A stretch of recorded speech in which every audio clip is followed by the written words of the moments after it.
নমস্কার বন্ধুরা, মানি ম্যানেজারে আপনাদের স্বাগত।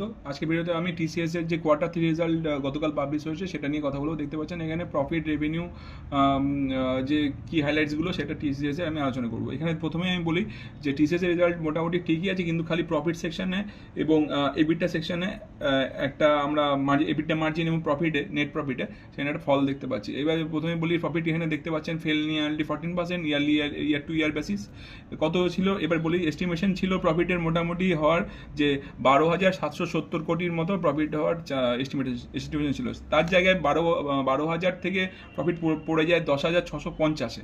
অর্থাৎ এই যে ফলটা প্রায় 14% মতো, এই 14%-এর মতো একটা এফেক্ট পড়েছে মার্কেটে, এই টিসিএস শেয়ারে।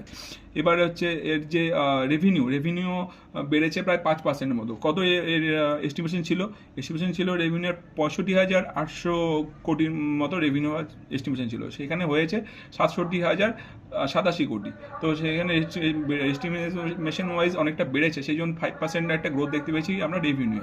এবার টিসিএস কী করেছে, এখানে একটা ডিভিডেন্ড ডিক্লেয়ার করেছে। সেই ডিভিডেন্ডটা নিয়ে আমি পরে আসছি, তার আগে আমি বলে দিই এবিটটা মার্জিনে কীরকম বা এবিটটাতে কী চেঞ্জ হয়েছে। এবিটটাতে এস্টিমেশন ছিল 16,800 কোটি টাকার, সেই তার জায়গায় হয়েছে 16,900 কোটি টাকা। এবং তার আগের কোয়ার্টারে যা ছিল সেটা হচ্ছে ইয়ার টু ইয়ার বেসিসে 16,336, অর্থাৎ 16,336 থেকে 16,900, একটা বড় সড়ো জাম্প।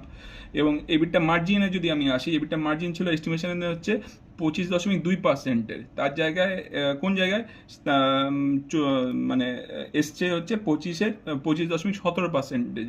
অর্থাৎ যদি বলি আগের বেসিসে, আগের যে রেজাল্ট ইয়ার টু ইয়ার বেসিসে, তার যদি আমি কম্পেয়ার করি 14.83 থেকে বেড়ে হয়েছে 25.17, এস্টিমেশন ছিল 25.2। খারাপ বলবো না, তবে খুব একটা ভালো বলতে পারছি না। ডিভিডেন্ডের ব্যাপারে আসি। ডিভিডেন্ড পার শেয়ারে বলেছে হচ্ছে 11 টাকা করে ডিক্লেয়ার করেছে, এবং সঙ্গে একটা স্পেশাল ডিভিডেন্ডও দিয়েছে, সেটা হচ্ছে 46 টাকার, এবং অল টোটাল একটা পার শেয়ারে 57 টাকা ডিভিডেন্ড দিচ্ছে। তো হিসাবে ডিভিডেন্ড ওয়াইজ খুবই ভালো।